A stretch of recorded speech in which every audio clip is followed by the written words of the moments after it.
Pinigilan po ng Korte Suprema ito hong sabihin natin ambisyon at pangarap ni Congressman Benny Abante ng ika-6 na distrito ng Manila na makapagpatuloy sa kanyang pagiging kongresista diyan po sa mababang kapulungan ng Kongreso. Dahil sa naglabas po ng ruling ang Korte Suprema na kung saan, bawal po yung mga second placer.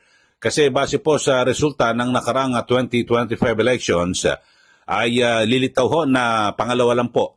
Ito hong si Congressman Benny Abante dahil sa ang talagang nanalo, ito pong si Congressman-elect Joey Uy. Kasi di ba naunang nagdeklara po ang COMELEC na kung saan ay kinakansela na po yung kandidatura ni Congressman-elect Joey Uy dahil sa lumitaw ho na hindi raw po siya natural-born citizen. Pero ito ho, base po sa pinakahuling desisyon ng Korte Suprema, bawal yung ganyan na second placer. At dito ho sa kasong ito, halimbawa, yung kay Congressman-elect Joey Uy, kasi marami ho nagtatalo, ay bakit si Abante ang aabante sa Kongreso? Pero dito ho at bagamat hindi ako abogado pero base po sa ating pagsasaliksik, kapag lumagpas po ng June 30, ngayon ho, ilang araw na lang, ay matik ho, wala na sa jurisdiksyon ng Commission on Elections o COMELEC. Ito pong si Congressman-elect Joey Uy sa halip ay yung kanyang kaso, kung hindi yung madesisyonan bago mag-June 30, ay matik ho yan, mapupunta na yan sa House of Representatives Electoral Tribunal o yung HRET, na kung saan, kung ipagpapatuloy ho ni Congressman Benny Abante yung kanyang reklamo, dito po ay yung pagdidiskwalipika kay Congressman-elect Joey Uy, dun na po sa HRET. At yung pag-question sa citizenship. At ang bumubuo ng HRET ay mga kongresista at may mga hukom din o justice mula po sa Korte Suprema. So ito ho mga kababayan, at kasi meron na pong desisyon ang Supreme Court at yun ho sa mga second placer, hindi lang ho ito kasi bagamat ang pinakatumbok ho nito, tiyempong-tiyempo ho yung paglalabas ng desisyon ng Korte Suprema. Actually, hindi naman ho ito tumbok dito kay o hindi ito partikular sa kaso ho ni Congressman Abante. Pero ganyan po kahalintulad. At alam niyo naman ho, kapag naglabas po ng desisyon ng Korte Suprema at kapag ganyan mga kauri at kahalintulad na kaso, yun na rin po mai-implement sa kanila.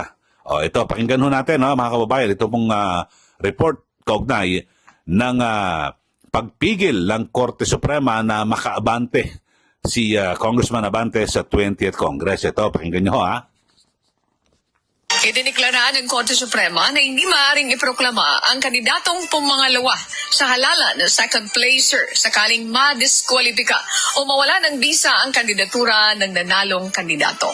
Ayon sa 37 pahinang desisyon na isinulat ni Associate Justice Samuel Gaerlan, walang batas na nagbibigay ng otorisasyon para sa proklamasyon ng second placer, kaya dapat sundin ang Rule on Succession sa ilalim ng Local Government Code. Binatikos ng Supreme Court ang second placer rule dahil nilalabag nito ang karapatang bumoto ng mamamayan at pumipilit sa kanilang ng leader na hindi pinili. Samantala, inihayag ni COMELEC Chairman George Garcia na pinag-aaralan nila magsampa ng motion for reconsideration dahil hindi pa pinal ang desisyon ng Korte. So yun ho mga kababayan, at pag second placer, hindi na pa pwede kasi yung nanalo, yung po ang pinili ng taong bayan. Kaya ang pinaka mangyayari ho niyan, ito ho sa kasong ito, halimbawa kay Congressman-elect Joey Uy, kung talagang matatalo rin ho siya dyan sa HRET at tuloy ang idideklara na hindi siya natural born, kung sakasakali ho ang mangyayari po niyan ay magkakaroon po ng special election. Hindi na po mauupo ito pong si Congressman Abante. Muling magkasasagawa ng eleksyon diyan po sa 6th District ng Maynila. At ewan ho natin kung lulusot po itong si Congressman Abante. Pwede ho siyang kumandidato. Pero itong si Joey Uy, kung sakali ho na madesisyonan po ng HRET na hindi po siya natural born, matatanggal ho siya bilang kongresista at magkakaroon po ng special election. So, pero pwede na lahat na kumandidato ulit. Diyan po sa 6th District. Yan po. Pero kadalasan, yung desisyon ng HRET, umaabot po ng mga taon yan eh. At komisyon, meron nga dati, may nangyari, isang araw na lang nakaupo yung isang kongresista. Diyan po sa Pasig, yung si Toti Carino. At dahil sa naglabas po ng pinal na desisyon, yung HRET, at isang araw na lang nakaupo yung si Congressman Toti Carino. Baka dito ay siguro kung may mga ilang buwan na lang matitira bago matapos po yung termino, halimbawa sa 2028, kadalasan pag ganun wala na nangyayari na special elections, kundi ang gagawin ay magkakaroon na lang ng caretaker kung sino yung kongresista doon na pwede idadamay na. Kasi gagastos pa ang gobyerno, di ba? Ang COMELEC kung ilang buwan na lang at mag-i-eleksyon na ulit. So, mga ganun. Pero kung halimbawa, katatapos po ng eleksyon ngayon, 2025, at ngayon taon din madidesisyonan ng HRET, ito pong kasong ito, sa citizenship ni Congressman-elect Joey Uy, pwedeng magpatawag ng special session, special elections, di po ba? At para makatakbo po yung iba pang mga kandidato. Pero dito sa mga pangyayari ito, kapag ganyan nangyari special elections, alam na natin mukhang mahirapan pa rin ito pong si Congressman Abante na makaabante. Dahil sa, siyempre, katunggalin niya na rin sa politika yung nakaupong mayor, si Yorme Isko Moreno at iba pa, ewan lang natin kung kakayanin.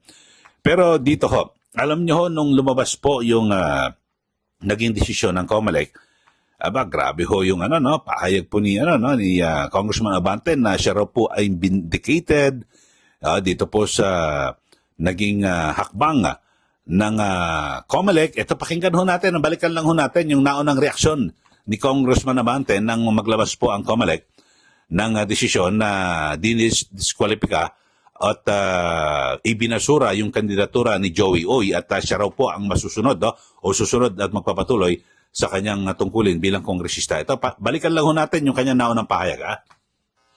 Of course, I was very, very happy about that.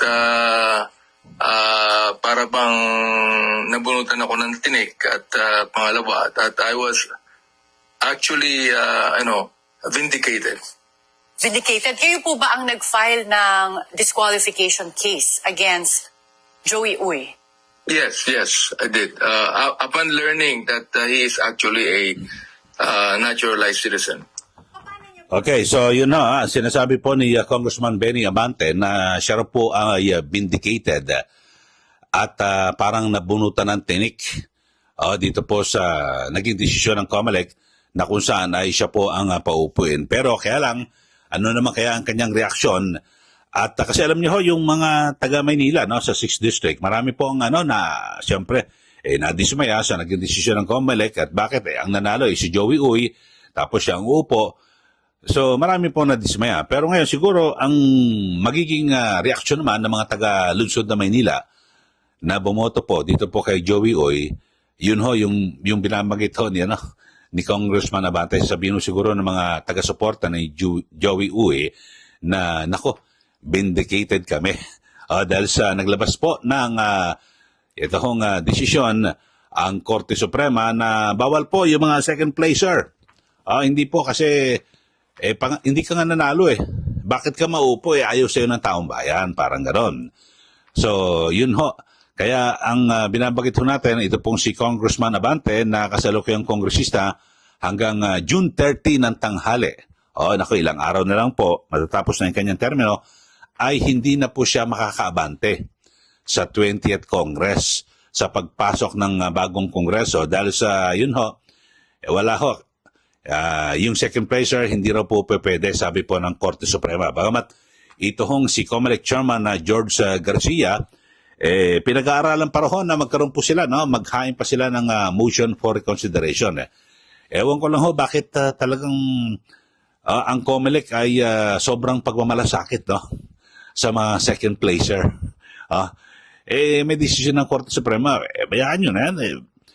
Apektado ba ang COMELEC dito at kinakailangan humirit pa para mag-motion para mabaligtad ito naging desisyon ng Korte Suprema?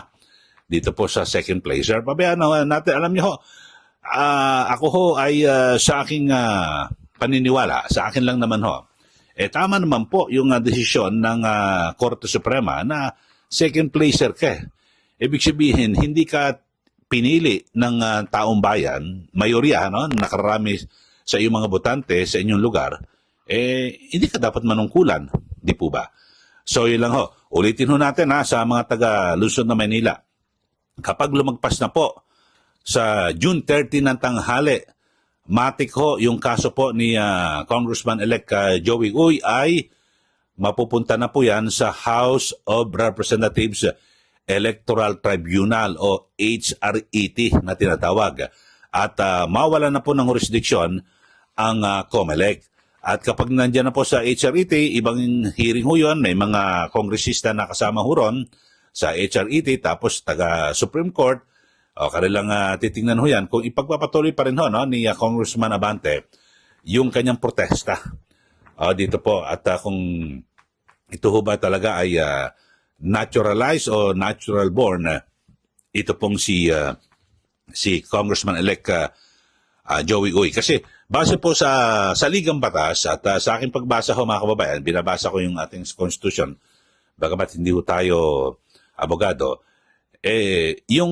kasi ang sinasabi ng iba, hindi naging konsehal yan Kasi kung inyo po titingnan ho, yung ating saligang batas, pag konsehal, kahit naturalized pwede, kahit na hindi ka natural born, pero pag yung posisyon ng national, nakakasama ho dyan sa itinuturing, yung pagiging kongresista, kinakailangan po natural born. Yun po, yung binabanggit yung issue, sa pangkalahatan nyo yan, hindi ko binabanggit yung particular sa kaso ni Congressman-elect Joey Uy. So, ganun ho. Pag tumatakbo kang kongresista, ang requirement po ng batas dapat natural born. Kongresista, senador, etc. Pero kung konsehal, local, pwede nang naturalize. So siguro, halimbawa, sino ba yung naturalized na import ng, sa PBA, yung si Brownlee, pwede tumakbong konsehal yun kasi naturalized po siya. Pero pag kongresista, iba usapan natural born. Pero ulitin natin yung kaso po ni Congressman-elect Joey Uy ay didinggin na po yan ng HRET. So habang dinidinig yan, ay magpapatuloy na po siya sa kanyang paglilingkod sa 6th District bilang kinatawan sa Kongreso dyan po sa Maynila. At hanggang sa matapos at magkaroon po ng pinal na desisyon kung siya po ay mapatalsik. At kung sakali na may oras pa at siya ay matatanggal sa pagiging kongresista dahil sa kung siya po ay hindi natural born citizen, magkakaroon po o magdadaos ng special election dyan po sa 6th District ng Lungsod ng Maynila. Okay, so yun lang ho mga kababayan, sa mga bago lang po sa ating channel, mag-subscribe na po kayo dito po sa ating palatuntunan at syempre para kayo po ay laging updated sa mga ginagawa nating pagtalakay sa mga may init na issue. Okay, so maraming salamat po. Muli, ito po si Ka Eli. Magandang araw po sa ating lahat.